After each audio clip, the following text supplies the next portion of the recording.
Hello, everyone. And oh my God, is that consequences?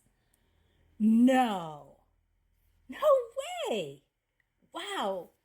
So, seriously speaking, just a few days ago, I was talking about having organizations, coalitions, alliances, political entities, etc.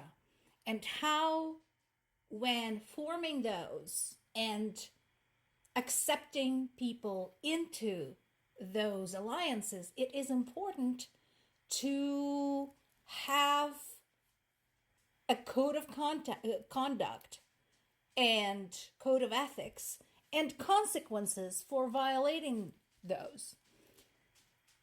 At the time, I was saying, it's kind of sad that nations like Hungary and Turkey, who are members of NATO, can act in their policies directly against NATO interests, such as playing footsie with Russia, and still remain NATO members. Similarly, somebody like Hungary can do those things, promote anti-European Union ideas, and still remain the member of the European Union. Well, it looks like EU is starting to think about that. Multiple sources are reporting today that the EU's foreign policy chief, Joseph Borrell, had stripped Hungary of the right to host the next meeting of foreign and defense ministers over the stance on the war in Ukraine. This comes as the result of Orban's pro-Russian stance and his repeated attempts to block aid to Ukraine. So, yeah, I am kind of okay with that. Now, much like Russia is still the member of the UN Security Council, Hungary still gets to preside over the EU Parliament. This is their turn to do so. So we'll see how that goes, but it is an encouraging sign. Meanwhile, Ukraine redoubles its efforts to make Russia regret ever taking Crimea, and good on them. And Ukraine's foreign minister Dmytro Kuleba goes to China. So this particular piece about the attack on Crimea is a developing story. As I mentioned before, when Ukraine is in the process of carrying out a military operation, accurate information is hard to come by, especially have it confirmed by multiple sources. So this is what we have at this time. So I suggest everybody just be patient. I'm sure we will have additional information, including the destruction reports, satellite imagery, etc., probably coming later this week. Going to this, so if you recall, Russia and China have this no limits alliance. So no matter what happens, they've sworn to support one another. And Ukraine has a very daunting task before them. There's no illusions in anyone's mind that they can sway China to support Ukraine. But if China just stopped supporting Russia, that would be good enough. And remember, this comes right after China was castigated by NATO and called the decisive enabler of Russia's invasion of Ukraine. So, there's that. Definitely no love lost there. And, one of the ultimate hypocrisies on China's part is that it continues insisting that it is neutral, while all of its actions suggest that no, it isn't. So we'll see how this goes.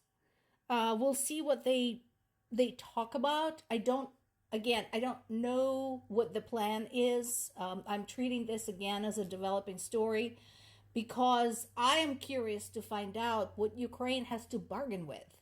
Because China will ask what's in it for me. If I stop supporting Russia, if I violate my agreement, my unbreakable vow, what's in it for me?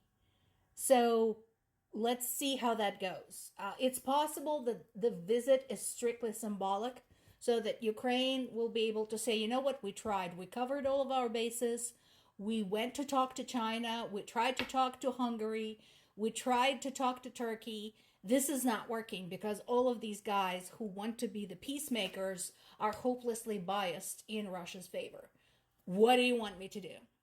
So it's possible that that is the sole purpose, just to check that particular checkbox. We'll see. This is in multiple sources. I first saw it on CNN, and as I mentioned before, I have been largely disillusioned with CNN over the last several months, close to a year now. So as soon as I saw this, I went looking for this story elsewhere, and I did find confirmation.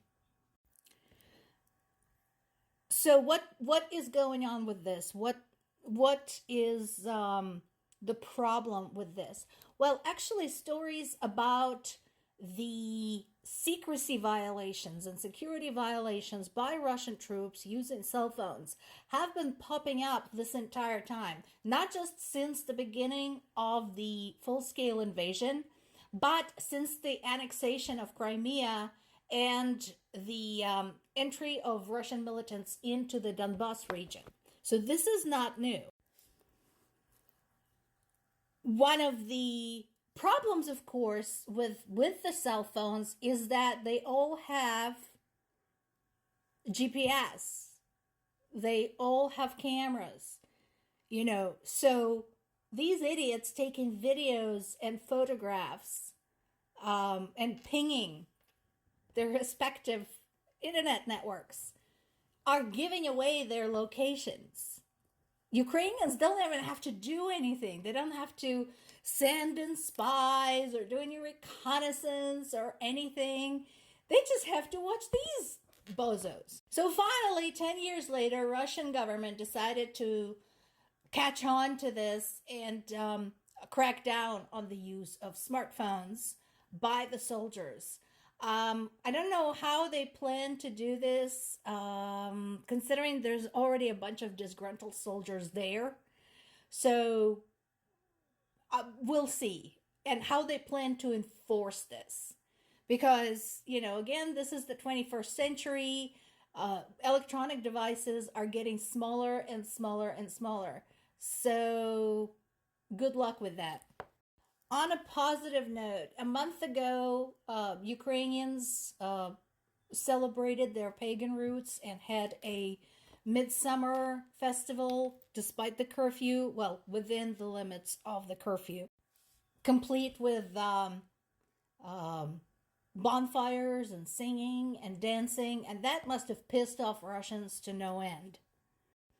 And this weekend they did it again. Remember, we talked about the music festival, and I was very, very worried for all the right reasons, because it is a security nightmare. So this festival organizers managed to find an arena capable of accommodating all of the, I think, like 25,000 people that could be evacuated quickly if necessary. And the festival went on. And that is just incredible. And people were able to hang out, and of course it was very youth-oriented, and such events usually are filled with hope and optimism. And it's amazing to see, especially considering how many young people Ukraine had lost as part of this war. So, good on them. I'm so glad they were able to pull this off, despite all of the incredible challenges they faced due to the times of war. This is amazing. It does inspire hope. This is Ukraine.